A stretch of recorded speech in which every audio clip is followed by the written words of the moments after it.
What is up, everybody? With all this talk of conference realignment and teams moving back and forth, there's no better thing to talk about is how successful has conference realignment for the group of five teams into the Power Five conferences. Currently, there's been four movements since all the big conference realignment.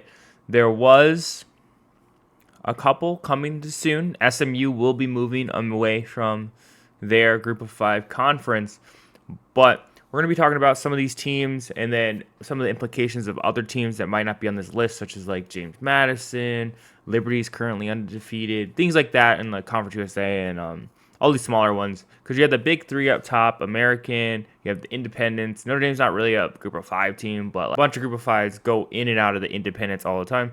You have the Mountain West. Those are the three big group of five conferences. Whenever you're talking about the group of five, those are the three that are generally discussed. Technically, Independent isn't group of five, but since many group of fives like to go in and out, like BYU and Army and other random teams that like to go in and out of Independence, we'll throw them in there just because they are mostly comprised of group of five teams. American and Mountain West are the largest group of five conferences. Then it'll go MAC, then Sun Belt, then CUSA. CUSA is probably the worst of them, right there, almost equal to Sun Belt. Mid-American conferences are about middle tier, but American and Mountain West are usually the ones that have the ranked teams. Except for this year, you have James Madison that is ranked in the AP poll, and then there's Liberty as well. But moving on to the first team we have is BYU. BYU was part of the Mountain West until 2011, so essentially they were a group of five team because they just went independent after that, and their current record within the Big 12 is 2-4, which is not very good, especially since their last three seasons have been winning records. They were 11-1 in 2020, they were 10-3 in 2021, 8-5. So they had a good track record coming in here, and this is why the Big 12 really wanted them in there after a lot of movement between teams, and Texas, Oklahoma were like, we're out of here. So currently, BYU has not shown that they can compete on this highest level. BYU over the last 11 years, the last 12 years since they became independent, has only gone a couple bowl games where they faced Power 5 teams. And this is the last bowl game they had, which was back in 2015. It was called the Royal Purple Las Vegas Bowl against the Utes. All these other teams will have bowl games that are actually really good bowl games because the Royal Purple Las Vegas Bowl is not a good bowl game. It's just that it was the last bowl game that they had that they played against a Power 5 team.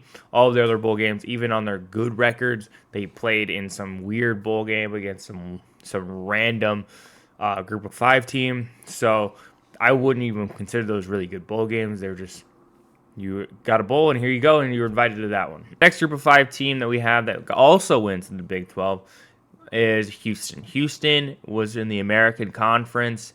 They also had a pretty good track record in the last 2 years with winning records, and then I included 2015 is because that was the last time they had a really good record where they went to a January 1st bowl. It was called January 1st bowls back in those days before they started expanding. It was like Jan 1 where you had all the BCS bowl games. But so they were 2-4 currently in the Big 12 conference. That's not very good. They're the best team with the best record right now for the group of five teams that did join 4-5. So they still need 2 wins to get to get a bowl game, which I don't think any of the 4 teams will get a bowl game just because of the way they're performing right now and how they're performing overall. And it's crazy to think that some of these teams really thought they can compete in the Power 5. I am a huge advocate for the underdog story. So having these group of five teams able to go to the college playoffs and all that stuff, but this shows right here to the committee that group of five teams aren't really ready to compete at that level, which is unfortunate because I think that they are able to, depending on the year, especially for Houston. Their bowl game was against Florida State Seminoles back in 2015, against number 9 ranked Florida State Seminoles, the Chick-fil-A Peach Bowl, and they did actually win that game. So it's not like they can't beat Power 5 teams. It's just that it's a hit and miss. It's very rare, very rare for a group of five team to play against a very competent group of five team that's really good that year. On to the next group of five team, we have UCF. This is the team that really brought the group of five on the map. And that was because of their 2017-2018 season. Before that 2018 loss in the bowl game, they were 25-0, which and they still didn't end up going to the playoffs, which is crazy to think that a team that can win all of those games, win so many games in a row, who wouldn't even have a chance to go to the bowl game. I think their highest rank was like 16th. They did. I don't even think they broke the 15th mark, which is crazy, and which is really what really propelled the Group of Five to where it is now, where there's always discussion of which Group of Five team has a chance, and having a Group of Five team a guaranteed bid into the 12-man playoffs, which is going to happen next year.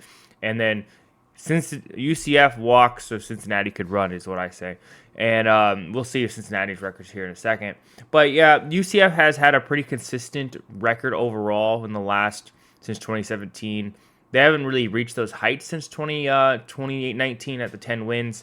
But they are 1-5 in Big 12 play, which is one of the worst. They're not the worst, but they are one of the worst teams in the Big 12. They're right there sitting right next to Baylor, which Baylor has been pretty bad their entire life at the Big 12. There's some good season for them. UCF has had 2 huge bowl games since their big run in the American, where they did play in the Chick-fil-A Peach Bowl. They did win against Auburn in that bowl game. And then the following years, when they got their first loss after 25 game win streak, they lost to LSU in the PlayStation Fiesta Bowl, which they should have been in the playoffs at this point. They shouldn't even gone to Fiesta Bowl. They should have gone to a playoff bid.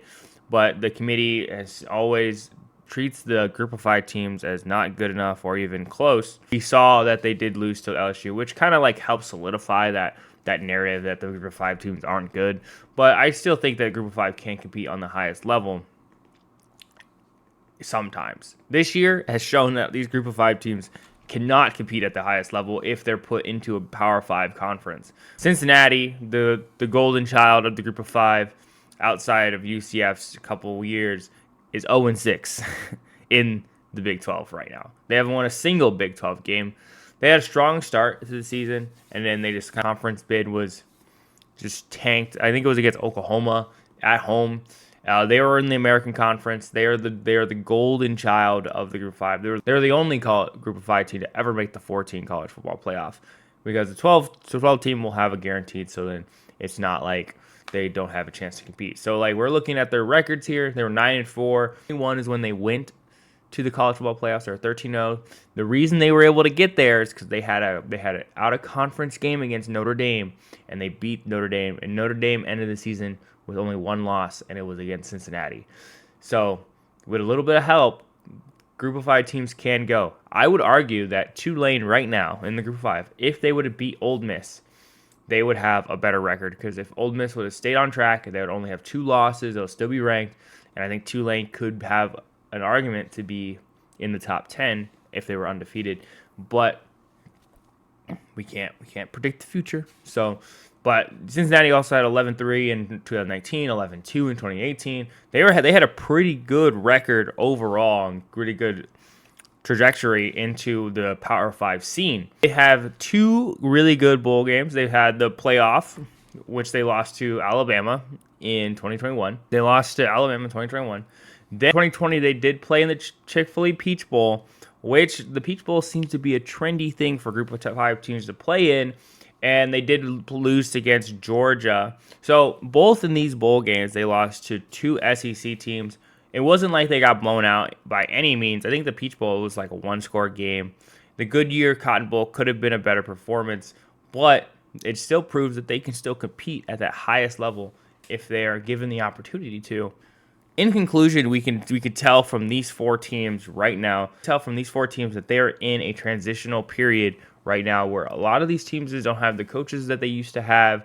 Those coaches have all moved on to better opportunities, and these teams have been trying to rebuild their program in a Power 5 setting, which I think in the future could show that they will be able to compete at that level. But as of right now, I think a lot of these Group of Five teams, and then even SMU moving into the Group of Five, they will have a rough couple years before they even have a winning record or a record that can compete in the top 25 or even potentially go to a bowl game or a playoff bid. And that's going to be it for this video. So please like and subscribe if you like content like this. We can go over more cool stuff, more things like this. Just let me know.